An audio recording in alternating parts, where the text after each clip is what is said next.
यह कहानी एक लड़के कैली के बारे में है जिसे एक अनोखी सुपर पावर मिलती है। उसकी शक्ति यह होती है कि वह जो खुद महसूस करेगा वही दूसरों को भी महसूस करा सकता है। शुरुआत में वह अपनी नई शक्तियों को समझने और नियंत्रित करने की कोशिश करता है, लेकिन धीरे धीरे हालात उसके काबू से बाहर होने लगते हैं। कहानी की शुरुआत एक बूढ़े आदमी से होती है जो एक कब्र के पास किसी अनुष्ठान में लगा होता है। अचानक उसे एक झटका लगता है और वह दूर जाकर गिरता है।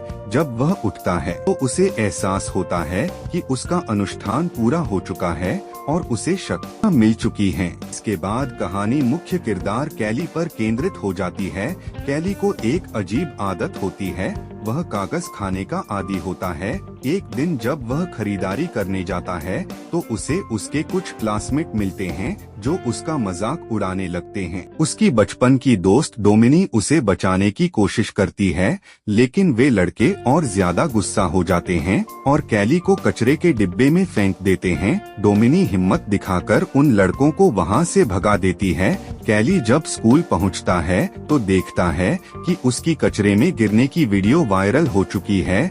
हर कोई उसका मजाक बना रहा होता है। घर लौटने पर उसकी माँ उससे पूछती है कि उसका दिन कैसा रहा, तो वह जवाब देता है, आज मेरी डोमिनी से बात हुई। उसकी माँ मुस्कुराकर कहती हैं कि उसे डोमिनी को डेट के लिए पूछना चाहिए। दूसरी ओर हमें फिर से उस कब्र के पास ले जाया जाता है जहां बूढ़े आदमी को शक्तियां मिली थीं। वहां रिडल नाम का एक आदमी आता है जो यह शक्तियां अपने पूर्वजों की बताता है और उन्हें वापस पाना चाहता है। इधर कैली की माँ उसकी कागज खाने की आदत को लेकर चिंतित होती है और डॉक्टर बुलाती है। डॉक्टर कहता है कि शायद कैली को मानसिक समस्या है क्योंकि घर में कोई पुरुष नहीं है। असल में वह डॉक्टर कैली की माँ को पसंद करता था और उन्हें प्रभावित करने की कोशिश कर रहा था। उधर बूढ़ा आदमी पफल एगर अपनी शक्तियों का प्रदर्शन करते हुए लोगों को उनकी तकलीफों से राहत देता है।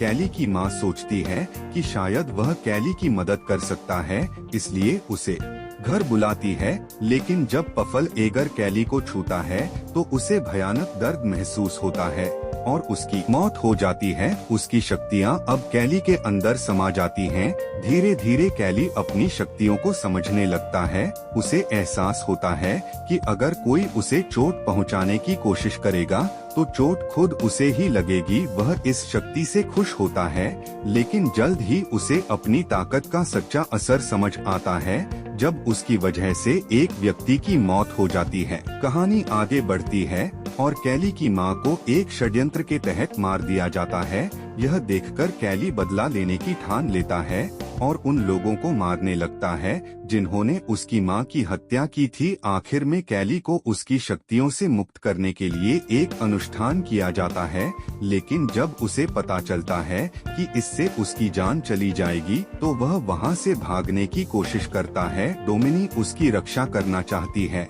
लेकिन उसे गोली लग जाती है। गुस्से में कैली अपने दुश्मनों को खत्म कर देता है, लेकिन अंततः उसे भी गोली मार दी जाती है। फिल्म के अंतिम दृश्य में जब लोग डोमिनी के शव को ले जा रहे होते हैं, वह अचानक उठ जाती है। अब कैली की सारी शक्तियाँ उसके अंदर समा चुकी थीं। यही सीन आखिरी होता है और इसके साथ फिल्म खत्म हो जाती है।